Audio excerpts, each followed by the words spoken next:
actually have live people in front of us this evening. Are there any announcements? Other than the town reports. The town reports are out, and I would imagine, as usual, they're available at a number of the different stores in town, plus the town hall. I believe that you can pick one up at the fire station too. You get a supply over there, Chief? Yeah. So. And this year it's dedicated to John Tufts, who unfortunately passed away. He was quite instrumental in town government for a number of years. So you ought to pick up a copy and peruse through it at your leisure, and I'm sure that you'll find it an enjoyable document. Is there any other announcements? Okay, seeing none, we'll move right along to hearing of delegation. Is there anyone present this evening that has, yes, Mr. Benton? David Benton. I've had quite a few phone calls today, and I think the town of Waterboro needs to be embarrassed for the fact that they had no participation in the Memorial Day parade with a fire truck. I just asked the chief, and he said he wasn't informed. I don't understand that. He belongs to Alfred. He belongs to Waterboro. I don't understand why we didn't have any representative there. That parade was to honor veterans in military as well as the fire department. And I think it's an embarrassment for us. And we all should feel a little bit of guilt for it, I guess. I take care of the cemetery. I don't have anything to do with the parade part of it, but it is kind of an automatic thing. 1 year we're in Alfred, next year in Waterboro. We were the host. We should have had some participation in it. And that's my opinion. If nobody else feels that way, then I guess I'm the only one that's embarrassed. I'm inclined to agree with you to a point. I think there's enough guilt to go around, but I think that there's some that needs to be shared by other parties, because we're not clairvoyant. We don't have crystal balls. Nobody knew, about this parade. They didn't know what time it was going to start. It was in the papers. Alfred was there with 2 trucks. It would have taken the organizer 2 seconds to pick up a telephone and pass it on to somebody that it could have got the message out. Yeah, but Gordon, it happens every year in one place or the other. Every year. The same time every year? I'm not sure about that, but I just... It's unfortunate, I agree with you, but I think that there was some miscommunication, in fact, no communication, by some parties involved in this. Well, then I guess maybe the town of Waterboro should ask those people for an apology. Because I'm not talking just for myself. I've had 10 or 12 people, and I know that doesn't sound like a lot, but just having one person... Just having one person calls enough. But I haven't received any calls. I don't know if anybody on the board has received any calls. These are people that call me because they know that I'm there working at that cemetery quite often. I spent the whole day there Sunday. I spent a week or 2 there trying to get it ready for this. And so did other people from the American Legion. And I don't know, I just... Well, we can't operate in a vacuum. I mean, somebody's got to let somebody know something. Well, we all knew it. The people that work over there knew it. I didn't know it. Well, it's an every year thing. It's either in Alfred or Waterboro. I just... You know who the organizers of this were? We don't even know that. I'm really not sure. I think the American Legion. But it's not as if it's something that only goes on once every 10 years. It's every year. And I understand that. And I'm not pointing the finger at anybody either. I'm just saying that I'm embarrassed personally. I've had people from Alfred call me and ask me how come. I don't know. The only thing I can tell you is that nobody knew. Yeah, okay. I mean, mean, I wouldn't let Memorial Day go by if I was aware. I'm a veteran, my Oh, and father's a like I said, veteran, I'm my not uncle was pointing a at any veteran. of you guys, Gordon, Yeah. or the chief, or anyone. I just, for something that happens every year, I'm not sure how it got missed, that's all. And I think that we should be a little bit upset with that. We've got a ton of veterans over in that cemetery, both in the military and the fire department. The fire department goes over there to put flags up. And we did do that. We did our part with the flags, aside from the parade and everything, aside from the shiny fire trucks going down the road in the parade. Aside from that, we put the flags at all the spots. Yes, they did. 75 and plus 80, I'm not sure what the number was exactly, but 2 guys went out and did that, and we had no other volunteers to help us with that. So 2 guys went out and did that. But we did recognize that, and we understand and know that there was a need for that. So, but as far as the parade goes, 2 years ago, if I remember correctly, we had to dig information up to find out which town it was in that year. And actually, in one year, it stayed in one town more than 1 year. Yeah. And so what happened was we made multiple phone calls. And this year, we had the conversation about 3 weeks ago. I said, I've received no calls. We have a lot going on, more than sometimes what we can do in a day, of chasing who's making phone calls and who's going to be calling who back. We didn't call. But nobody in Alfred said anything to you about it? There's several of us over here that work there as well, part-time, and not one of us knew about it either. They were there. We know they were there, obviously, at this point, but we weren't included on the memo of whoever the operators were of those trucks at that point. I don't disagree with you but we can only do so much, and I think we did our part by honoring the past firefighters as well by doing the gravesides for those individuals. But our apologies on the parade. You don't have to apologize to me. I'm a military person. I've been a member of the fire department a couple of times, and I know how much it feels to have people say thank you.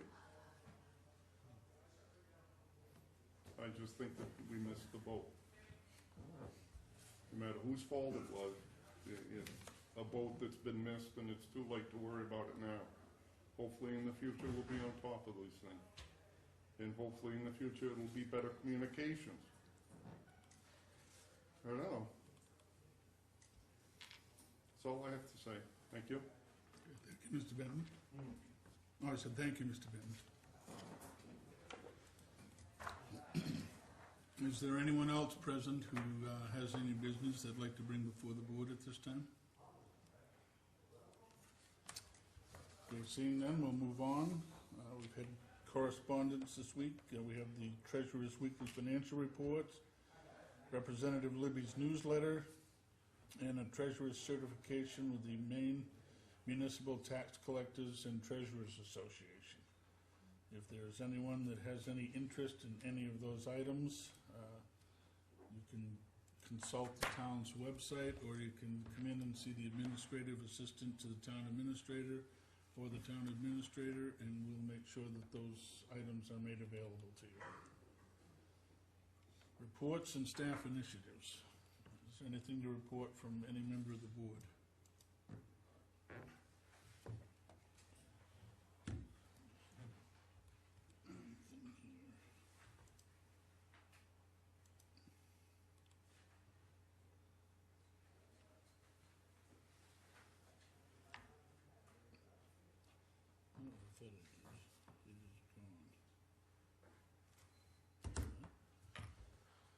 Nothing. The town administrator will dispense with her report this evening as she's not available. She is in transit from Bangor. Apparently she'd gone up there with her family for a fishing tournament, and instead of hooking a fish, her grandson hooked his hand.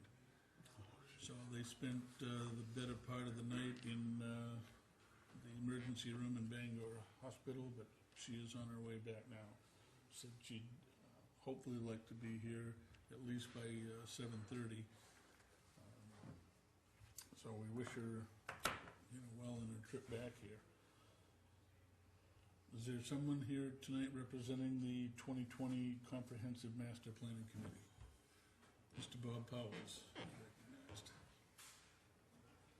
Tom will be right in too. Okay. Good evening, I'm Robert Powers and I'm co-chair of the 2020 Comprehensive Planning Committee. I guess what I'm going to try to do tonight is give you a quick rundown of what we've done up until this point and then forecast what we hope to do this coming year. As you know, the 2020 Comprehensive Planning Committee was formed by you and we first met in the summer of 2010. The first thing that we did was develop a vision statement on August 10th. I'd just like to read it to you because this kind of gives us guidance of what we do and how we do it. To provide a series of action plans to achieve and shape the future growth of Waterboro through a proactive, inclusive community effort that continuously improves and protects our quality of life by reaching a balance between economic development, environmental sustainability, and community livability in order to provide a legacy for future generations.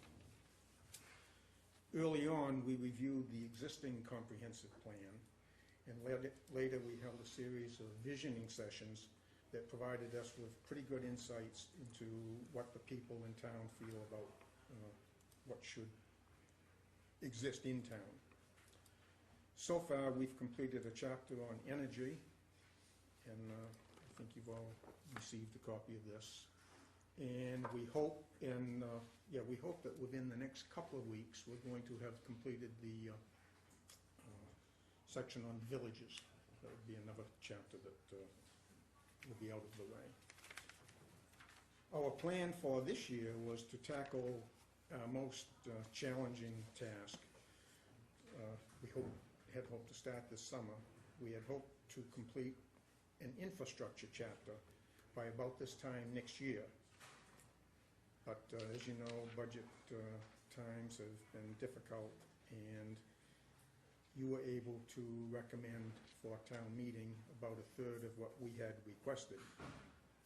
So we met with you just recently, as you know, and asked you to give us input as to your priorities of what parts of infrastructure you wanted us to focus on this year.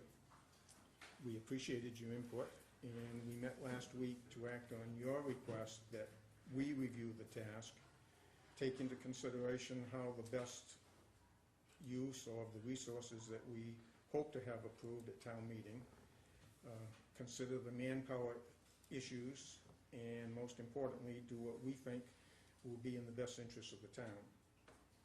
So we considered 5 aspects of components that we thought should be included in an infrastructure chapter: water, transportation or roads, wastewater, facilities and public property, and industrial or business park.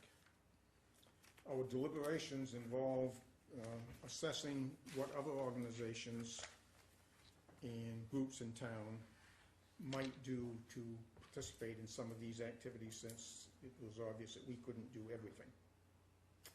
So we considered that possibly the water district might deal with water, surprisingly. We thought that possibly the road review committee and the road commissioner could deal with transportation or roads, and we thought that you folks and town staff could probably deal with town facilities and properties. So that left wastewater and industrial park or business park that didn't seem to have anybody that was specifically studying it or dealing with it, or both of them.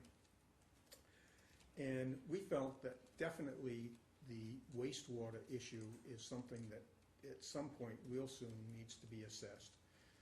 First of all, we think that we ought to get a good handle on what our current status is.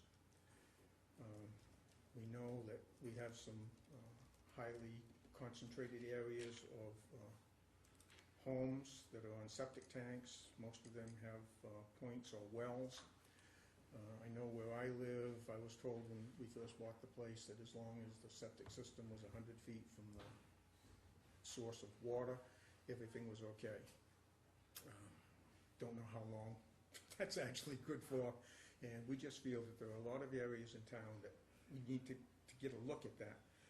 We also think that someone needs to develop a long-range plan that's going to deal with the issue of wastewater, because it's just obvious to us that at some point, the issue is going to have to be addressed. So we recommend that we spend our time in the next year dealing with wastewater. And we think that we can come up with a chapter in about a year that will address that issue. We also feel that the second issue that we feel is important, because it was addressed probably most frequently of any issue that we received information on in the visioning sessions, that was that of an industrial park. In fact, two of the biggest issues that we seem to get input on were wastewater and industrial park. So we recommend that we spend our time this year dealing with those two issues. Getting back to wastewater for just a minute, on a continuing basis, our committee plans to, and you'll get this in a few minutes from Tom, but I just want to read one of the things that we plan to do. We plan to establish and expand a strong communication and coordination system with you, with the town administrator, with the Waterboro Planning Board, the Waterboro Water District, the RSU 57 School District, the Waterboro Land Trust, the Conservation Committee, and all other appropriate committees and boards on wastewater issues or discoveries. We believe that there's quite a lot of information available that we can access, consolidate, get shaped up in some kind of a form so that it's going to be available to anybody that needs to utilize it. We think such communication that we hope to establish with all these groups and coordination is essential for our committee. And I personally think the various committees and boards that the town deals with should take your edict and do more than has probably been done in the past to communicate and coordinate efforts. We think that that would just be in the best interest of the town, that everybody can have the same focus or at least an understanding of what the other groups are doing. I'll gladly try to answer any questions about what we've done so far or take your input that you would wish to offer to the committee. Tom will explain in just a couple of minutes the specifics of how we will plan to do the infrastructure chapter that deals with wastewater and the section on the industrial park or business park. So I guess I'd like to now see if you have any questions about what we've done so far or what we hope to do during the next year. Or if you wish to make comments on anything. I've got one comment that I'd like to make, and that is, by and large, I think that the 2020 Comprehensive Plan Committee has done a superb job with what minimal resources that have been available to them.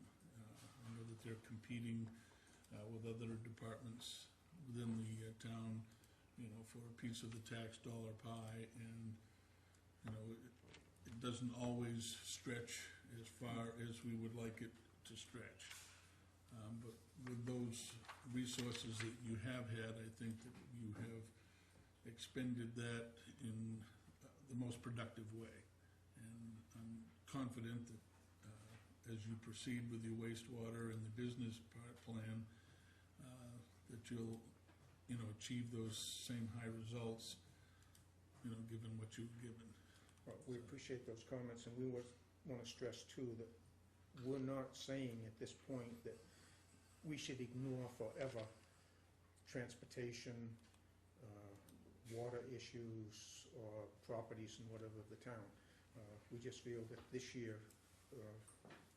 it'll be a major undertaking if we can complete the wastewater issue and the business park, industrial park component of it. You had wished to express something?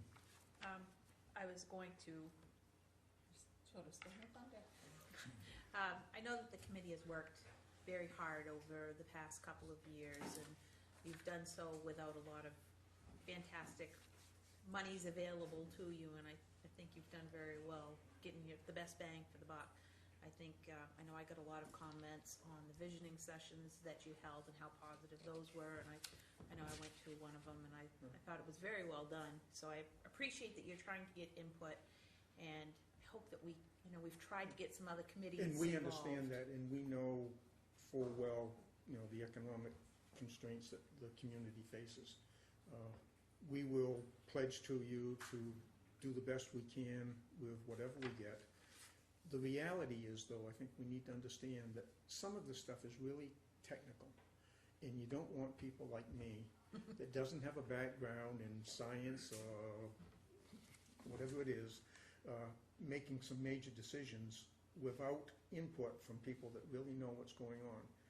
And we firmly believe that we need to do a thorough job of collecting some of the data that we're pretty sure is out there and in a lot of different places.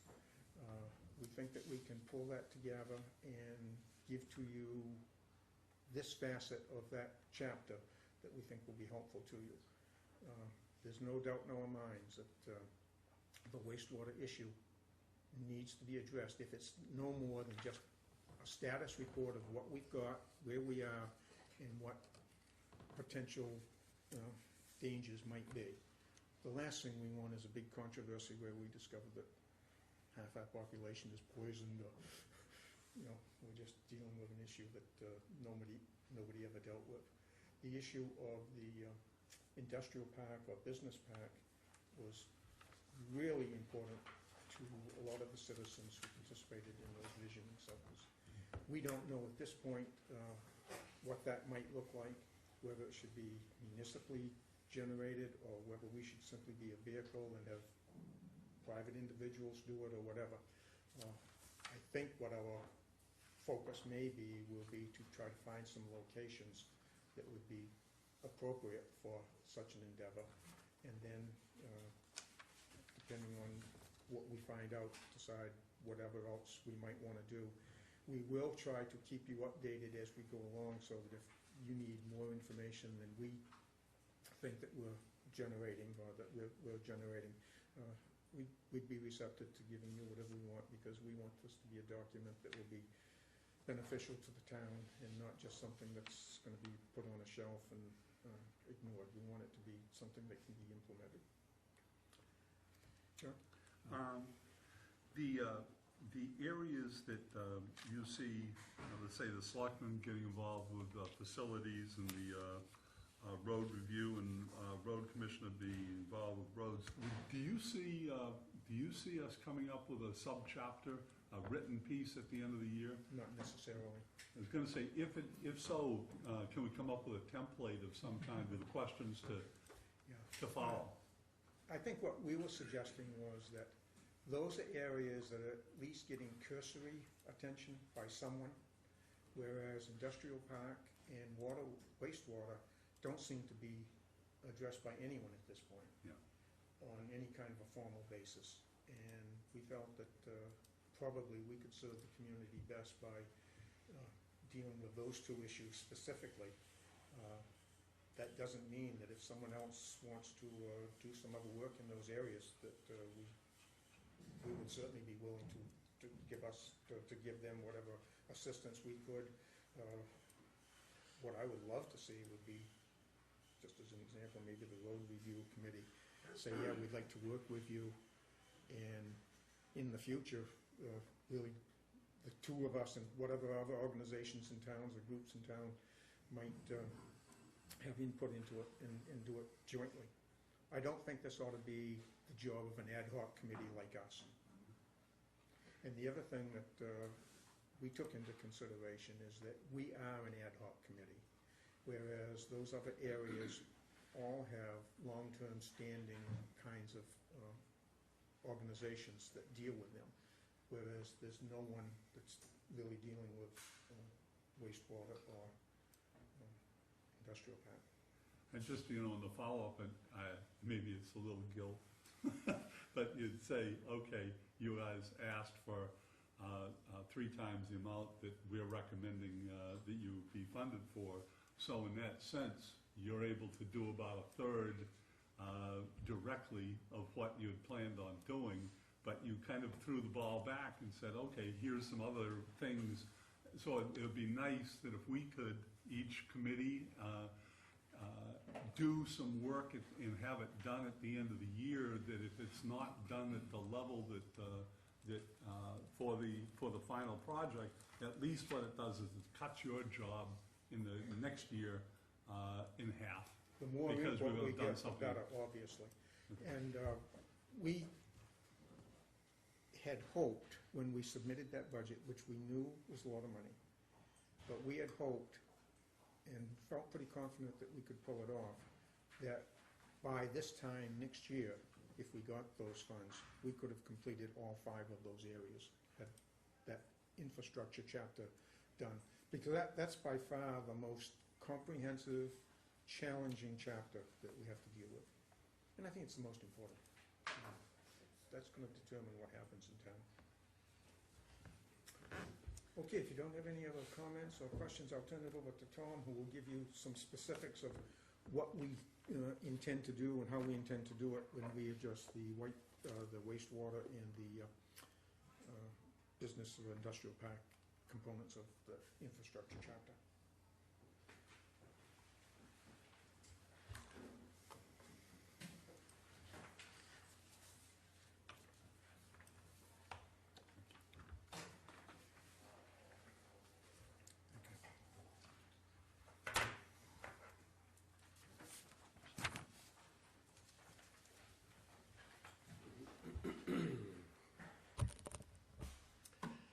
Good evening, Selectmen.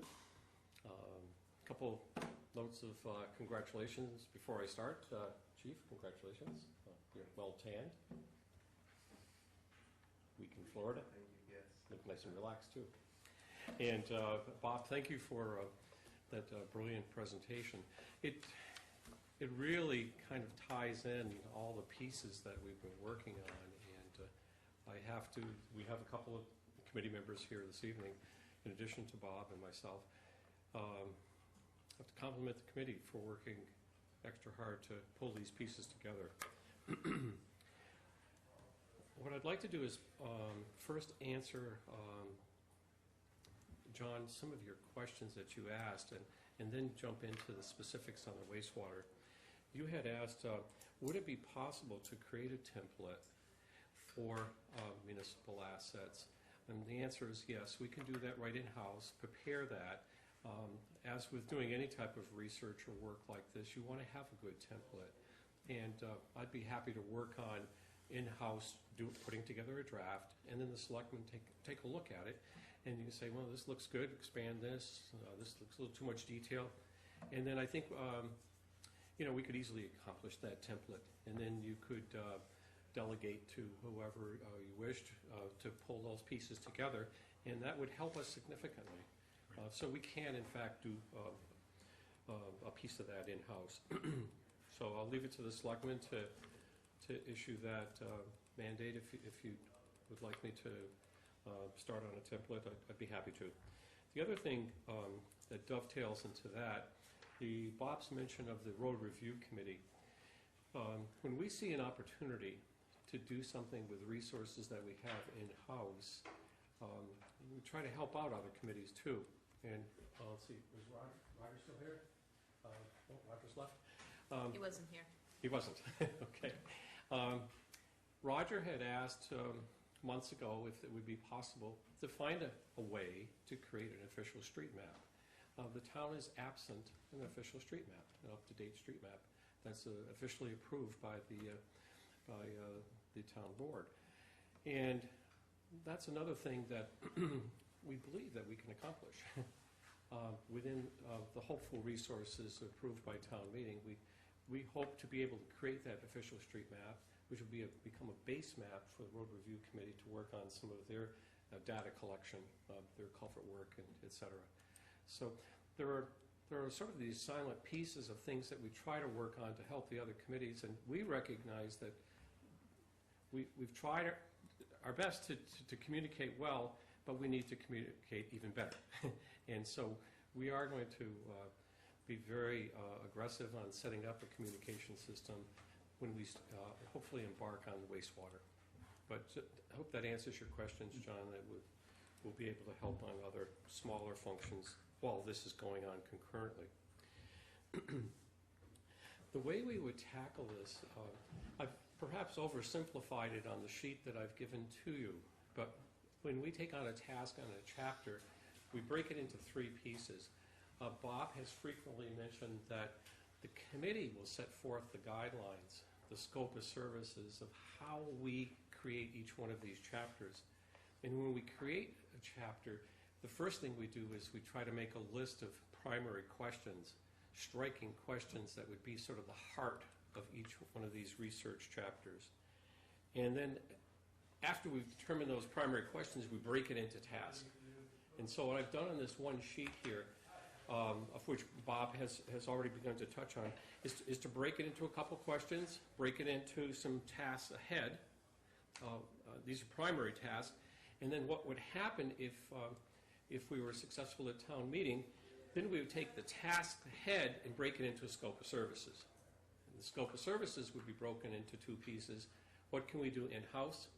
What can I do as town planner to gather up specifically research and then embark on the more scientific, technical, physical engineering components and weave the 2 together, all under the guidance and guidelines of the whole committee.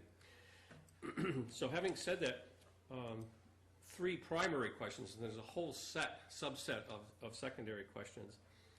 Is there a way to calculate what the land carrying capacity is based on future growth and what that demand might be out to 20 years from now, to 2032? Not that far away when it comes to planning infrastructure. And so to do that, we'd have to jump down to point 3. Is there a way of approximating where subsurface water systems are throughout town? When those are approximated, you can see where the concentrations are. When you overlay the wetlands and the aquifers, you can see if there's any danger zones or approaching danger zones. Then that drives the large question, which becomes pretty self-evident based on 2 factors: how fast the community wishes to encourage economic development in the community, as well as residential development. What happens if there's another real estate trend that sees a goodly amount of residential and hopeful commercial development? The question that drives is, will there at some unforeseen time be a need for a subsurface or surface sewage treatment plant? Now, this is not suggesting that there is an immediate need. What it's doing is long-range planning if there ever was a need. And we've already have encountered at least one experience with a developer, commercial investor that wanted to come to town, but there was no way of getting rid of the wastewater. It was large, huge amounts of wastewater. The importance of doing this, whether a treatment plant is ever built or not built, is to know the areas where it's best could be built if it needed to be built. And it's what we planners call anticipatory planning. You try to anticipate before the crisis arrives, because they're in a community that it's different in Oklahoma than it is here, because if it turns out that the best possible location based on demand had to be an area that required something other than a gravity feed, then you have pump stations and you have a whole set of ancillary expensive things. So it's best to do the pre-planning early. So those are the kind of drivers, the primary questions. And then it brings us to things, how do we tackle this? If we're successful at town meeting to carry on with this next chapter, the first thing we would do, and this would be predominantly an in-house type of assignment, is to take all the soil types, the wetlands, significant sand and gravel aquifer systems, and what their relationships are to all of the concentrations of subsurface systems. There'll be a very telling story when all that's created on a community-wide basis. Then we would move into creating a really critical map like the town has perhaps never seen before. It would be a planimetric map which shows all structures that exist in the community. Planner's dream to have a planimetric map that has all the structures with the approximations of the subsurface systems, and those two concentrations will be identical, obviously, because everywhere there's a house and a commercial business, there's a subsurface existing system. So it'd be a series of overlay maps. We would gather up some of that information from the state. There is some in the Office of Geographic Information Systems in Augusta. And when we've packaged all that, if there was, this is where the scientific piece comes in, that there would be some involvement with scientists or physical engineers that would begin to, by forecast, to locate areas if there ever was a need. And that's a huge if, but if there ever was a need, where would those locations be? And that would be our anticipatory planning. After that's done, it becomes almost magical as to where the obvious. We all think we know the obvious locations where there could be a business or R&D park or an industrial park. There may be several pockets, 2 or 3 or 4, both private and public sector, that provide opportunities. And again, that's opening up and planning for that opportunity for those prospective commercial opportunities before something happens that prohibits that type of commercial activity. The driver there is tax ratables. So all this kind of weaves together quite nicely. Now, perhaps I've oversimplified a couple of these pieces, but that kind of gives you the big picture of how we would tackle it as a committee and how we would then move in and get it accomplished. My forecast would be is if we started up the top of July, we would hopefully be done by March, April of next year. There's a lot of work to be done in it, but we feel confident that both from in-house and some consultant helpfulness, we can pull it all together. So that's our strategy. That's sort of our micro strategic plan, if you will, as to how we would tackle it. And at the same time, as I said earlier, we would try to be as helpful as we can with creating templates and doing things for other committees when we've gathered up information. Anyone from the board have any comment or question for Mr. Ayrshire?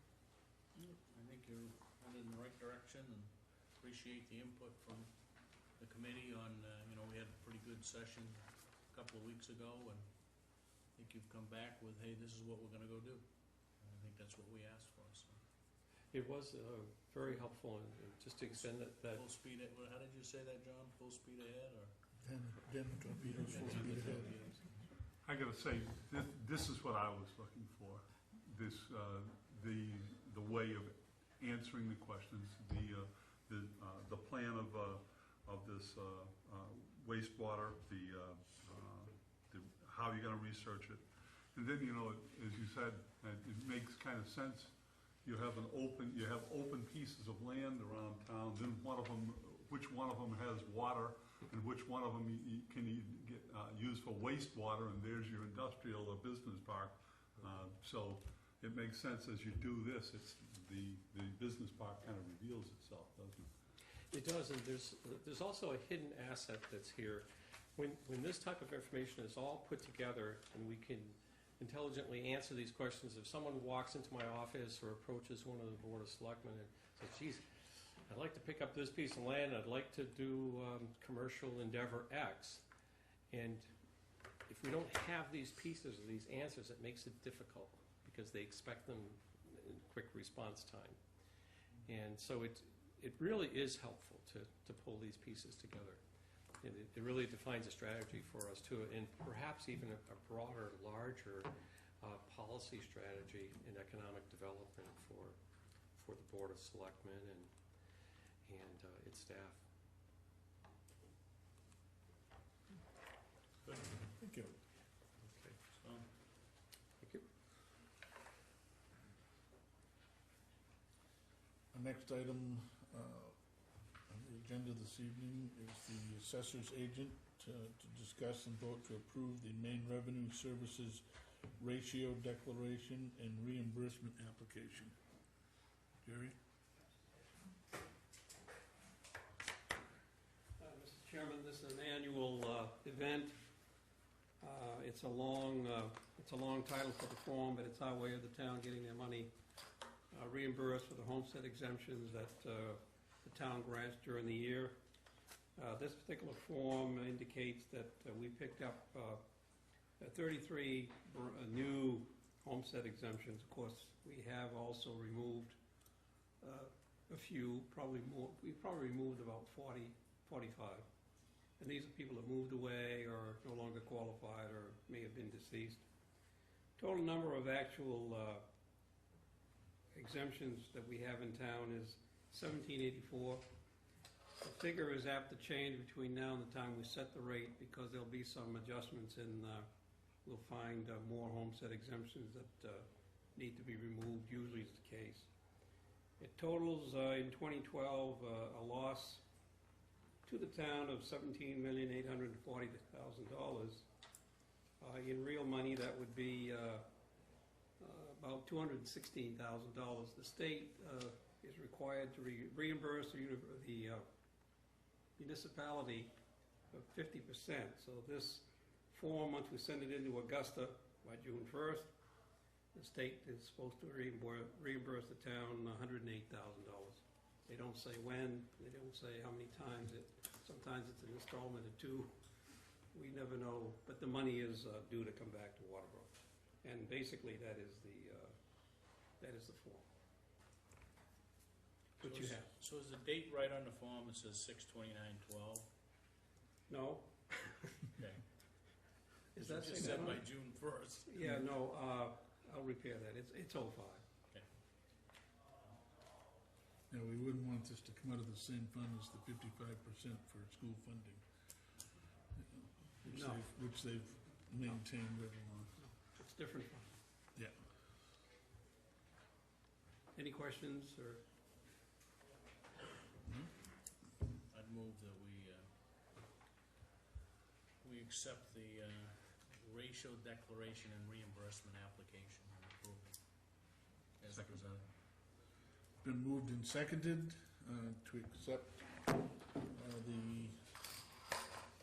to approve the Maine Revenue Services Ratio Declaration and Reimbursement Application. Is there any discussion? Seeing none, all those in favor? Opposed? The motion's carried. Do you have you got the form? That's your, In the white, in the. oh, the yellow form. Yellow form. Yeah. I'll get it tomorrow.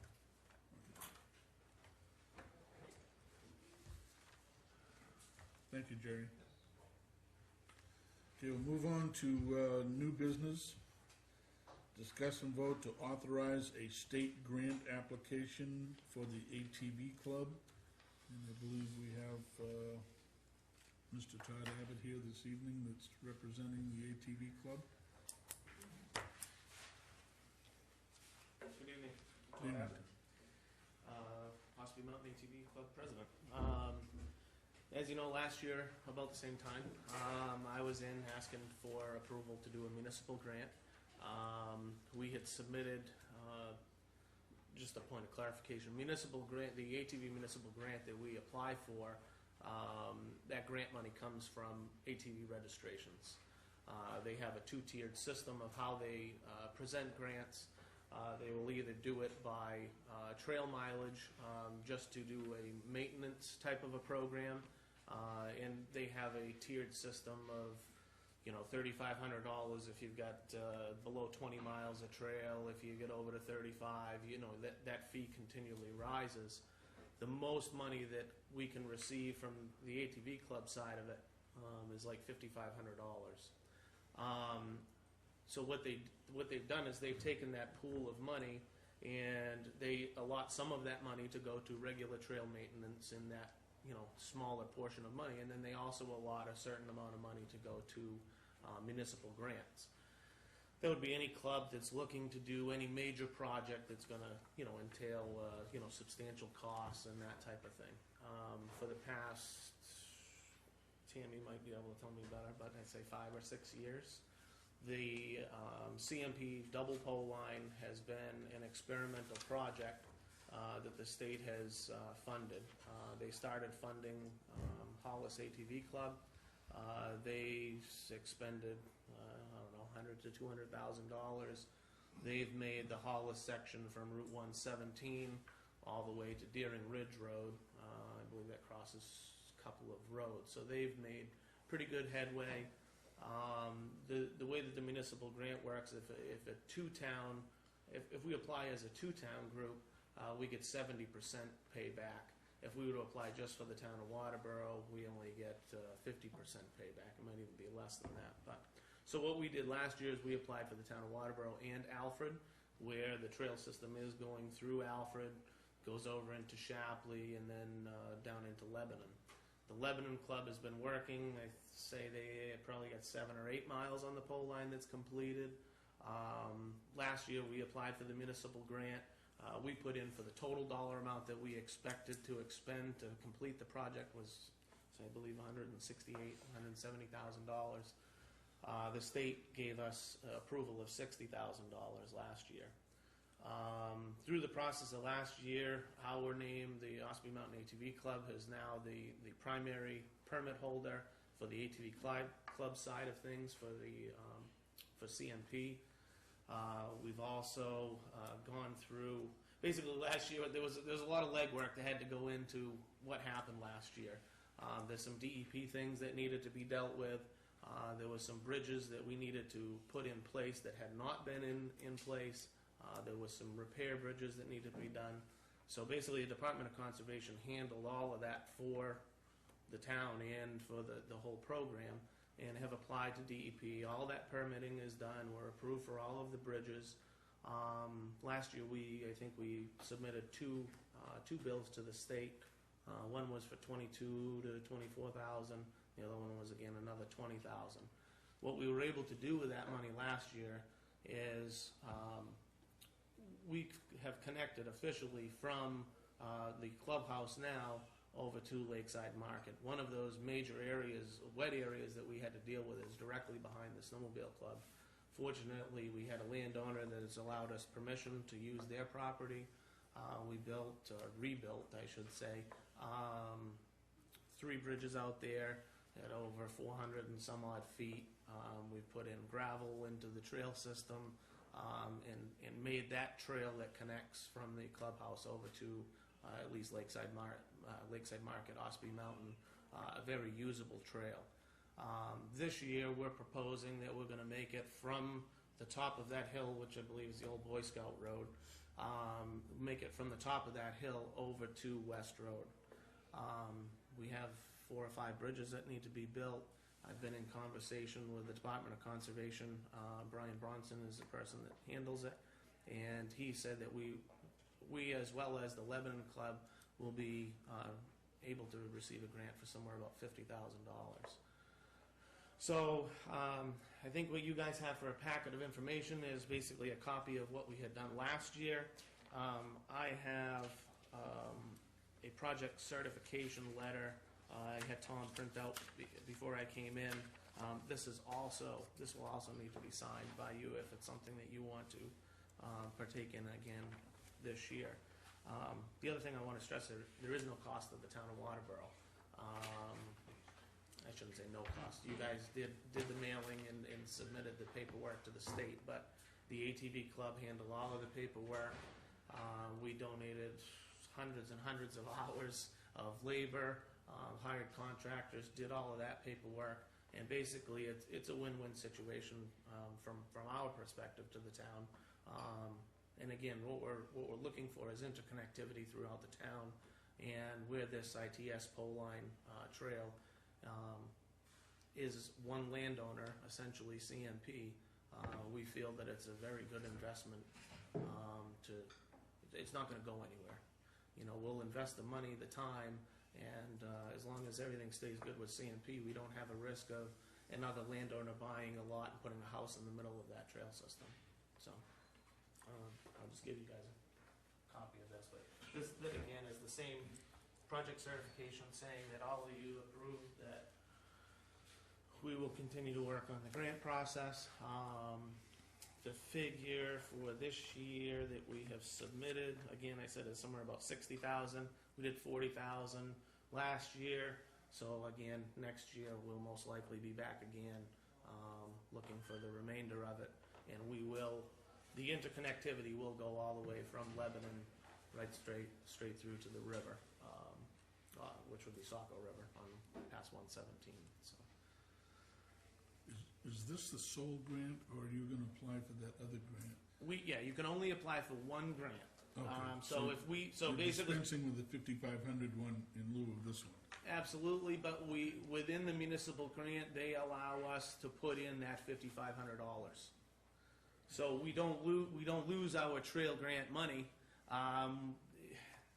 We do in a sense, because they're only going to give us so much money. Okay, so but within that grant, we've applied for $5,000 to do maintenance on our trail system, and then $45,000 of that they'll do for us will be spent on either materials, contractors, that type of thing. Does anyone have any questions for the ATV Club? Okay, then at this time, the chair would entertain a motion regarding this. I would make a motion that we again authorize the application. I'll second that. It's been moved and seconded to authorize the state grant application for the ATV Club. Is there any discussion on this? Seeing none, all those in favor? Opposed? Motion's carried. Thank you very much. And we'll be back next year, or any questions that you have throughout the year. I think when we submitted the information, I think Nancy made at least updated you of where we were at. So we'll look forward to another good year. Thank you.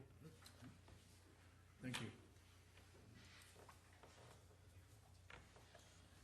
Next item on the agenda is to discuss and vote to finalize recommendations for the proposed budget. What is the pleasure of the board? I will move that we accept the Selectmen's recommendations as stated in the warrant at this time.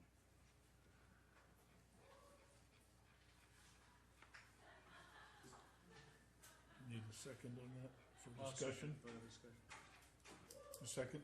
Yeah. It's been moved and seconded to accept the Selectmen's recommendations. Is there any discussion on this?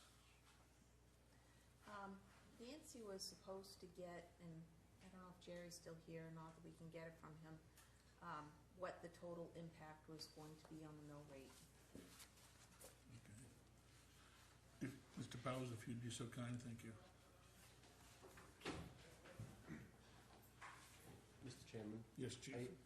looking at the article that was provided to us the other day, the only item that I saw that kind of stuck out was on the CIP item, the dollar amount that was listed here, I don't believe will cover any cost as we initially discussed for the payment on either a 3 or 4 year plan, nor will it cover it for a 5-year plan based on the CIP item that was listed for the ambulance. Listed, I believe the number may have come from a prior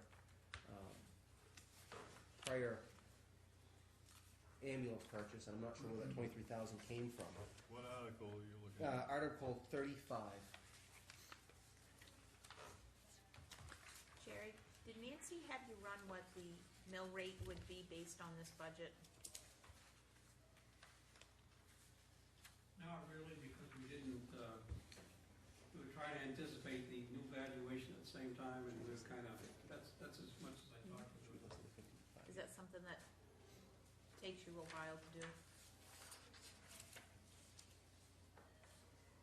No,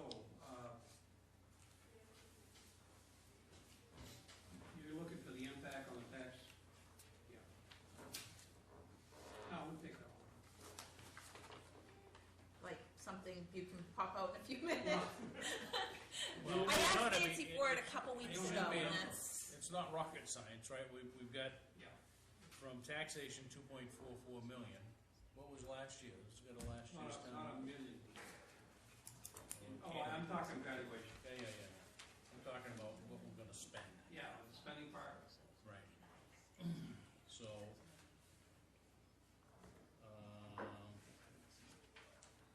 read last year's warrant here. I get it. I mean, it won't take too long. For every $700,000, $738,000, it's a buck, right? Yeah. And that doesn't, we're not talking about with the schools though, right? because the school's impact was what, a buck? No. It was much less than that. It was only $290,000, I think. You're gonna set the 16th as the town meeting day, have you decided? Oh, it's all decided. It is the 16th. I really did that.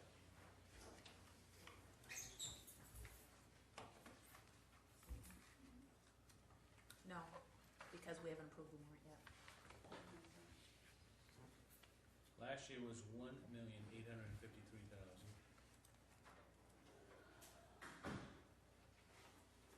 And this year we're talking 2,441, that's what she's got in here. So.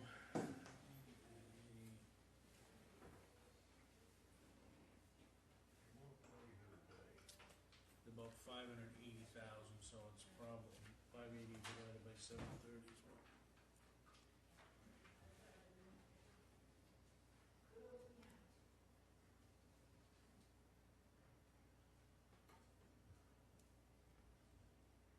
About 78 cents.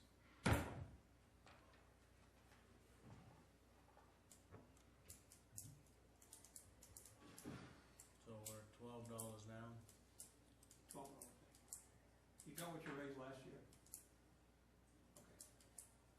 Yeah, it's 1853 or something like that. And we did have 1.7 minute increase in that. We have maybe that in the computer now. So it'll be offset a little bit by the increase in tax value, but that's Not a lot, that's not contributing a lot. no.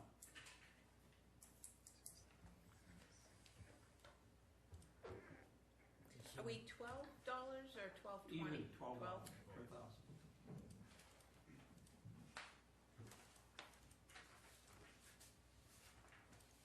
So, I guess it's two schools of thought, right? I mean, we went through this, we came up with what we felt. We had all of the department heads, there's significant increase in roads, there's significant increase in a couple of other, one of them being the fire department relative to heads, right? And I think we either take the position of let the voters decide, or we can sit here and, whack each one by some percentage to say, well, let's get it down to a number. I think going in, people aren't stupid, they know what we haven't spent on roads, and we haven't done maybe for infrastructure improvements. Let them have the vote. I'm not suggesting that I would agree with all of the stuff that's in there, but I would like to ask the chief on the ambulance, what number did you put in there? You said the 23,000 isn't gonna, over a 10-year lease isn't gonna hack it because the ambulance is, No. so what number should, What was initially submitted on the CIP was $200,000 for the ambulance purchase based on the proposals we had in the CIP. I spoke to Administrator Nancy Brandt today, and when I saw this number, which I got back when I came back from vacation, and asked her, said, that number doesn't cover any ambulance costs that we've talked about, either with you folks, or anything that's reasonable in a short amount of time. We've been paying for this thing over a long time. Talking with her without getting actual quotes from financial institutions, which I'm not sure the treasurer's done, and I know that I have not seeked any options. We're looking at $50,000 or less on an annual payment to keep it under 5 years for the ambulance. So I guess the question is we haven't done one under 5 years yet. So why would we attempt to do this in under 5 years? That was a question that some of the feedback we got from Yeah. the administrator, however, the price of the ambulance that have come in, prices have come up higher. So This what's the time, price? $198. We rounded on the CIP to 200. So with no interest, if you divide that out by 5 years, which I think is crazy. You know, I don't see us running out and buying replacing this ambulance in 5 years. It wouldn't be this ambulance. The other one would be 10. Okay, 10 or that's a 11. different story, Right. right? I agree. So if you took 200, right?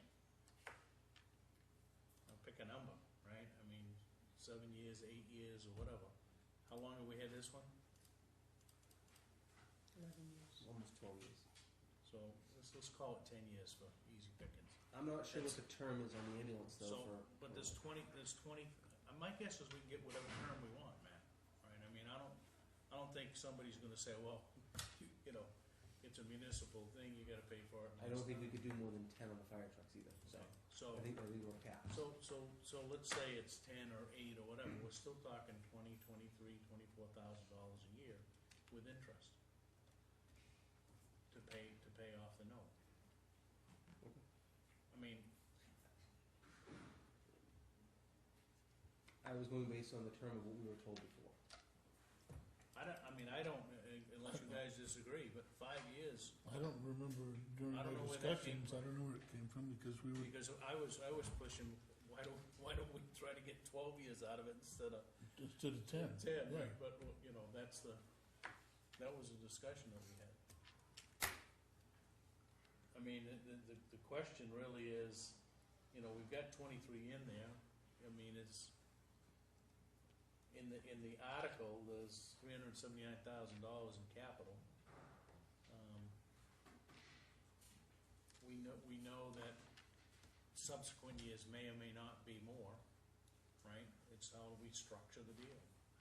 So I think that at least gets the ball rolling of how do we fund the ambulance. And that's fine. I knew that was what we were told before, And so we're gonna trade the old one in for how much?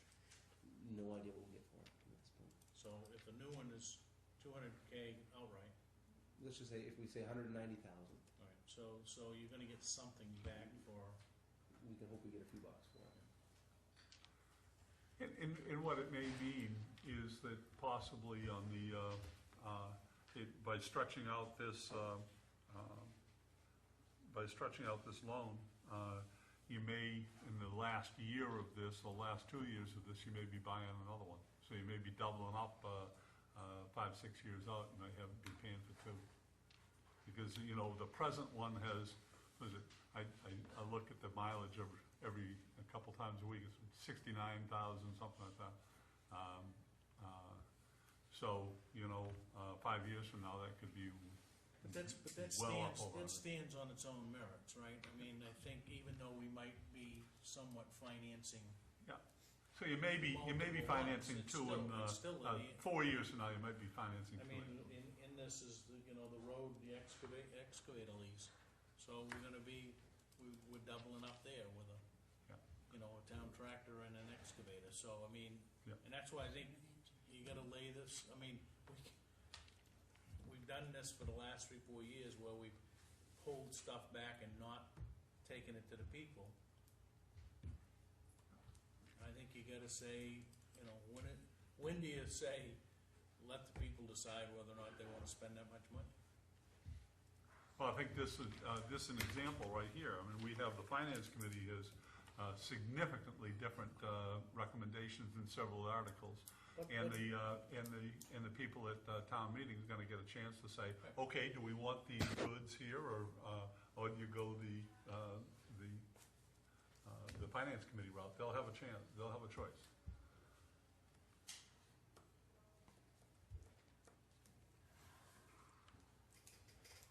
Does that answer the question there, Yeah. Matt? Thank you.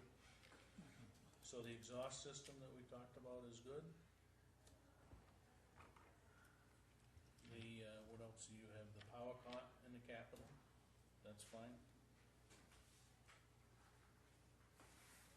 I mean, the finance committee took $60K out of the capital, but I guess that'll be the discussion on the townhouse floor.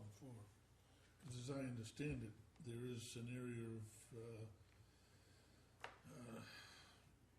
some movability in that because of the potential for receiving some funds through a joint grant application regarding the system.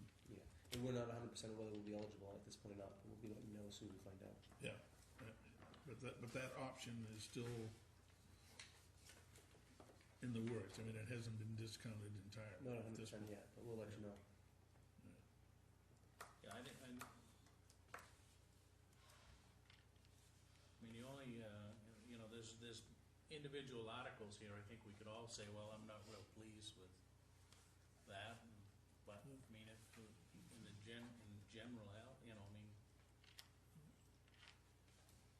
mean, there's some that, quite possibly the voters will say that there's less, and, quite frankly, there were some things that the board could have asked for more, but, chose to take at least somewhat of a middle-of-the-road concept on this, and, allow the voters to decide which way down that road that they wanted to go.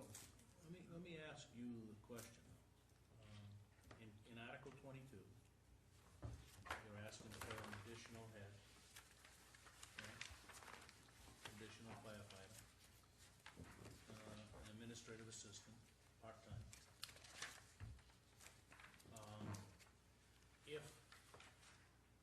If that goes via the finance committee recommendation, which is to take those out, what does that do from a per diem perspective? Because I know Article 23 has got this wild card, as I call it, catch-all, $26,000 out of surplus, in case you need it, which I'm not a big fan of, by the way, but. Minus Article 23. Yeah. Based on Article 22, our plan is that will cover us where we're at. So if Article 22 goes through as presented, Yeah. what are we gonna do with Article 23? I didn't know Article 23 existed until today. Article 23, as I recall from our discussions, was inserted there so that we didn't face the same dilemma that we faced the last 2 years about having to go back to The number initially But that we, part of that is he's taking With care of additional in his staffing. operational Yeah. budget with additional staffing. So I guess when we, what I'm looking for is if we get to town meeting and 22 goes through as presented, do we have the opportunity to kill 23 on a townhouse floor? but 23 is also only allowing you the authorization, correct? Right, but it's, the people are authorizing the use of up to Correct. that amount of money. Correct. So what, anyway, Our- I mean, our- it's, we could use $26,000 in surplus somewhere else I to agree. offset the taxes, right? I agree. The 198, which you add the two of them together, was worst case scenario running a paramedic on both slots, like we had talked about. When we didn't, worst case scenario, because we said, how do we avoid this to address the questions that Selectman Abbott had earlier regarding why do we keep coming back? And that would, in a perfect world, we budget for the top dollar of the person who's working, which is for us $15. And I thought that's what we had done, even though, With restructuring the way the schedules will change, because based on Article 22, the schedules will change. There's no question. There will be a change. But it will also put a supervisor or a person that's going to be directly accountable for some of the actions that take place on the dark hours. So those will be the discussion points in that, you know, of what you requested and what the finance committee has recommended. I mean, what you requested ultimately is now the selectmen's, well, as soon as we vote on this, will be the selectmen's budget, so. And ultimately, the people's budget when we go to town meeting. Yep. I know that what Dennis is saying regarding Article 23, because I know that there's extreme reluctance on the part of the board to appropriate monies through taxation, needlessly. And in fact, I don't think that we can do that. So it may be that, Chief, Yes. it may be that if Article 22 goes through, That we don't need to. the possibility exists that the selectmen would make a recommendation on 23 to not appropriate that amount on the floor of the town meeting and then let the voters decide which way that they wanted to go. Yeah, the voters could still vote to do it. Yeah. I'm just saying that there might be a tax article later that somebody says $26,000 we're gonna take out of surplus instead of taxes, right?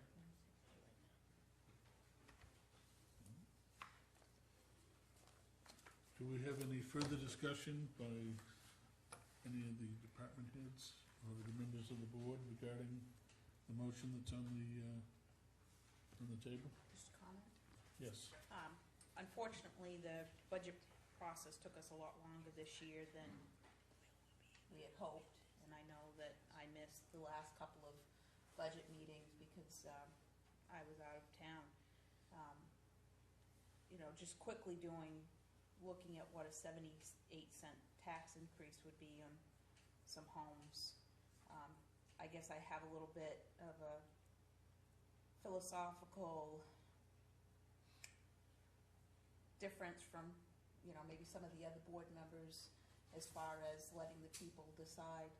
I think that we're elected to produce a budget that takes into account all of the citizens of the community, and I know that we've scaled back over the past couple of years.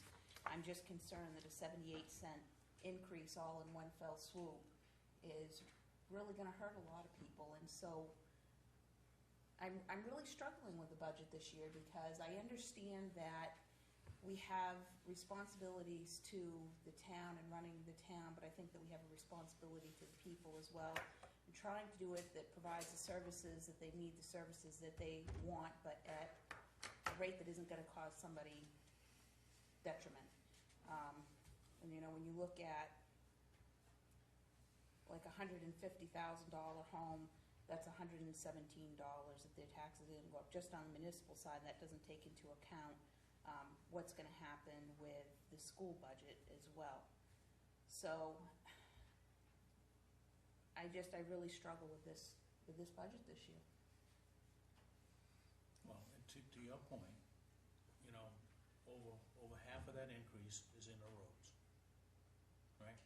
So we make a decision of, do we present to this municipality, the voters, right? Because I think they're capable of making decisions. We certainly don't need to, force the decisions to them, but we get, my suggestion is we give them the opportunity to say yes or no. And we're up almost $300,000 in roads, and that doesn't include the additional $225,000 in the capital plan for roads. So when you look at that whole scenario, but we knew, in the last 4 or 5 years, we've suppressed what we're doing with roads. So when do you say and I understand, I think what we're presenting to the taxpayer is an option that they should be able to understand what that's gonna do. And maybe we don't do, $1 million in road work this year, maybe it's something less. Maybe we don't increase the fire department by $160,000. That's a decision that it's either that or we say we're gonna make those decisions here, and then department heads are gonna say, well, I'd like to present my case to the people, right? It seems that the past past years, several years, that when it comes to paying taxes, people say, oh my God, my taxes went up, and they're upset about it. But when it comes to town meeting and wanting services, there's been pretty strong support for adding services. Anytime that we've talked about possibly taking back the contract deputy or something like that, it's been supported very heavily. So in this way, the people still have the chance. If we didn't do the increase in roads, then they wouldn't have a chance. The roads deteriorate further. Now they have a chance to say, okay, we want to start to get on top of this, or they can cut back on it. But if we did it all, if we cut back on it, they wouldn't have the chance. They wouldn't have the choice. I share Selectman Gerard's concerns on this, because obviously nobody wants to have the tax increase. But I know that during our budget discussions, we certainly bandied this back and forth quite a bit. And I think what this budget will do is maybe provide a catalyst for people to get out and go to town meeting, because our response or attendance at town meeting has been, at least over the last few years, could be what we term as poor. I don't think it's been a fair representation overall, so it's been a small number of people that have basically been dictating what's going on. But this budget perhaps is a little bit more controversial than some of the budgets in the past, so it may provide that extra impetus for people to say, you know, I think that this Saturday I'm going to get on a town meeting and voice my opinion, and maybe we can have a fairly substantial turnout this year and get some, discussions on the floor, meaningful discussions, so that we can move forward. Because, we've been doing, we've just been cutting the budget for so long that, we've dug ourselves into a hole basically, and we've got to at least start filling that hole in a little bit. Maybe we don't have to fill it in all at once, but we've got to get back up to, a level playing field here as we move forward. Jerry, what the total valuation is what, 738 million or something? Last year was 747,700,000. This year it might. So it could go up a little bit higher than that. A couple million is all we can squeeze. It's still, in the 76, 77%, or 76, 77 cents, because it's $590,000 increase in what we're raising. But again, you can pick and choose, but you get about 3-4 departments that represent all of the money. So, the transfer station is down, his budget. It's really wrapped up between roads, the capital plan, and the fire department. And not to say that some of the other departments aren't up a bit, but, and I really think you gotta look at, people, taxpayers in this community, what are they getting for their taxes, right? And we've always had that discussion. And I think a lot of them understand what they're not getting in some of the roads, or where the roads are headed, and there comes a point in time where you say, when is enough enough?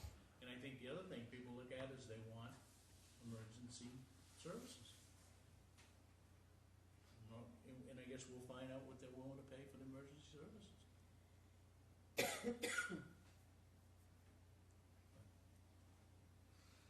haven't heard from David. I'm kind of interested in what Dave has to say. Well, I don't think we need to dance.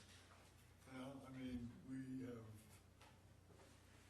been very frugal the last several years, and we sat down and looked at this budget this year and what was needed to bring everybody's up to snuff, and this is what it is. And I have no apologies for the budget we presented. I mean, it's what we feel is adequate to help the town and the needs that they have. So, I mean, if the people don't agree, then they don't agree. I mean, it's not up to us to pass it, it's up to the citizens to come out and either support or deny what we have presented. And so I think we've done our work, and now they need to make a decision.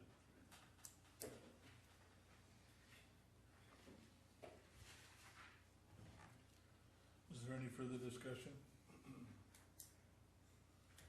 Okay, the motion that was on the floor is to accept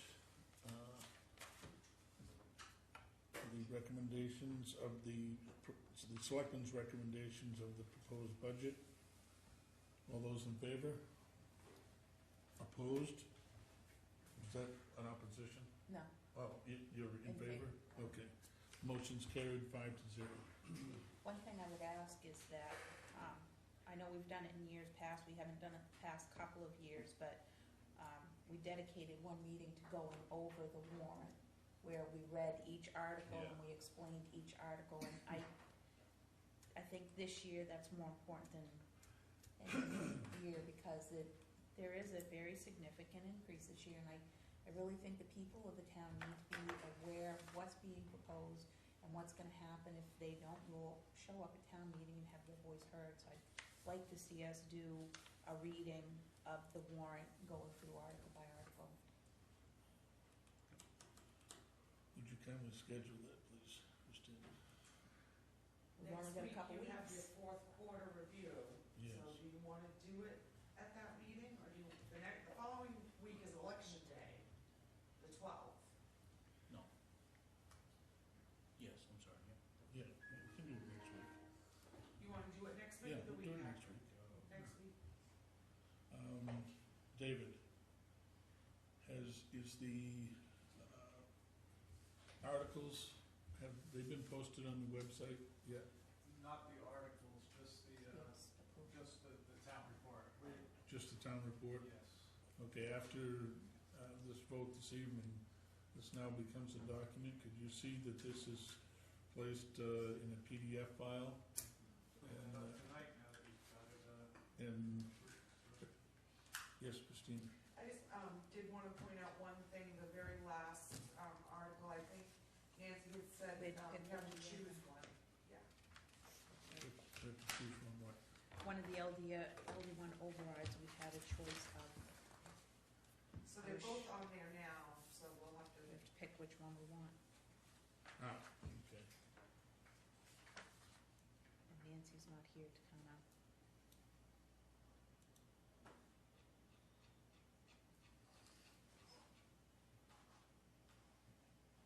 Well, I'm to the point, maybe I'm a rebel rouser, but I'm to the point where I really don't think we have any obligation, and the state cannot enforce us to mandate or control things to LD1. They're not running into it, so I'm not sure how they can justify us running into it. But if I were to, pardon? would that be called upon here?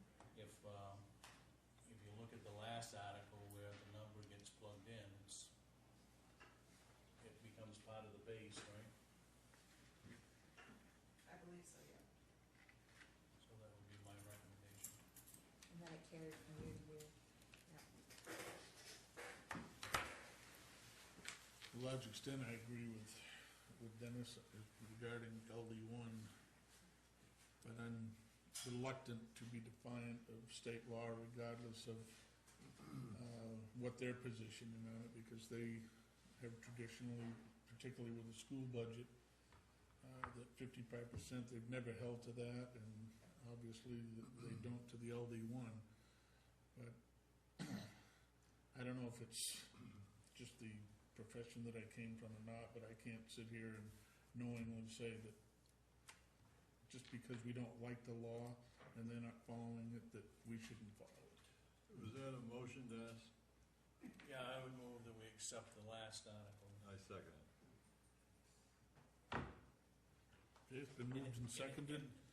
And how about we do this all in one, the next thing is to approve the warrant for the June 16th meeting, so I would move that we approve the warrant inclusive of Article, what is it? It'll be Article Option 40. B. 40? Yeah, it'll be so named Article 40. Right. So that puts it all into one vote. I would amend my second to fit that. Okay.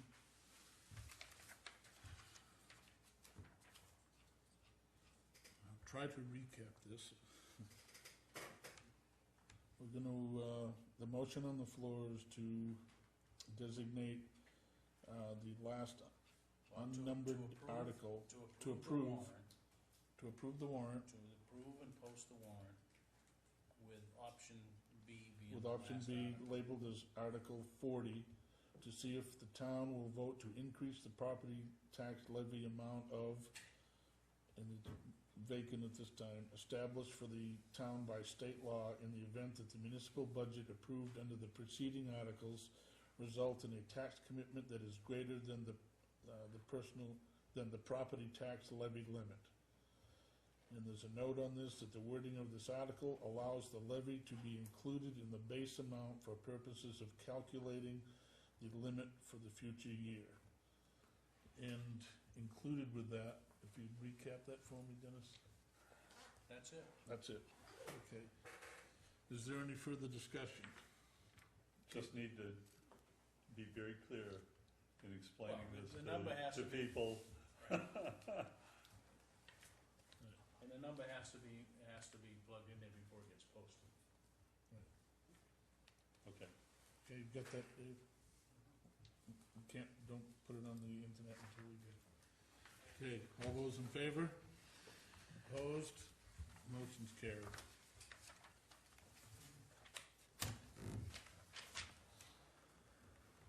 Okay, I think the other part of that motion was to approve the warrant for the June 16th, 2012 town meeting, was it Yep. not? Yep. And We're done with that. we're done with that, okay. No old business. Chair will entertain a motion for warrants for bills and payroll. So moved. It's been moved and seconded to accept the warrants for bills and payroll. All those in favor? Opposed? Motion's carried. Chair will entertain a motion to accept the minutes of May 22nd, 2012, regular meeting. So moved. Second. It's been moved and seconded to accept the minutes of May 22nd, 2012, regular meeting of the Board of Selectmen. All those in favor? Opposed? Motion's carried. The public announcements, pending decisions, the public service announcements. One is being aired, and I think our executive producer is well on his way to formulating the transfer station production. The driveway opening permit language, Still working on it. we're working on that. Board and committee status, we still need some members. The Fair Hearing Committee has 2 vacancies. The hiring panel has 4 vacancies. The Zoning Board of Appeals has 1 vacancy. The 2020 Master Planning Committee has 2 vacancies. The Finance Committee has 2 vacancies. The Planning Board has 1 vacancy for an alternate. Parks and Rec Committee has 3 vacancies. Conservation Committee has 2 vacancies. Economic Development Committee currently has no members. There's 7 vacancies. And the Public Safety Committee currently has no members, and there are 9 vacancies.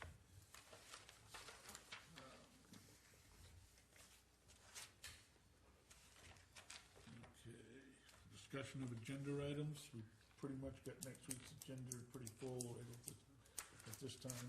I'd like to see something not next week, but in the next couple of weeks, and that is to get into the possibility of developing an ordinance for use of cisterns and other personal fire protective measures. So that I'd just like to get it on the docket for a couple weeks from now, and maybe it'll come down to the fire chief and the town planner working together to come up with a possible recommendation for ordinance. Should we include the chair of the planning board on that? Yeah. Yeah, I mean, we can discuss that. This would be the discussion Okay. stage. But I think it needs to come up. All set, Christina? Before I get in the reminders, at 7:30, we're gonna have one of our members that's gonna be leaving very shortly. This was discussed prior to. We'll wish him congratulations. Today is his 45th wedding anniversary. 41st. I said 41st, didn't I? Yeah. And so he's, I guess, going to take his wife out. See ya. Good idea, Dennis. Have a good one. Okay, our reminders. Wednesday, May 30th at 5 p.m., the Selectmen's special meeting for an executive session. This will be closed to the public. This will take place at the town hall. On Monday, June 4th at 7 p.m., the Charter Review Commission will meet at the Old Town Hall. On Tuesday, June 5th at 6 p.m., the Selectmen's meeting with a public hearing that's required for the General Assistance Ordinance. That will take place at the Town Hall. Wednesday, June 6th at 6 p.m., the 2020 Master Planning Committee will meet at Central Station. On Wednesday, June 6th at 7 p.m., the Planning Board will meet at the Town Hall. On Thursday, June 7th at 6 p.m., the Conservation Commission will meet at the Old Town Hall. On Saturday, June 9th at 8:30 a.m., the cribbage tournament will take place at the Old Town Hall. On Monday, June 11th at 7 p.m., the Cemetery Committee will meet at the Old Town Hall. And on Tuesday, June 12th at 6 p.m., the Selectmen's meeting will take place at the Town Hall.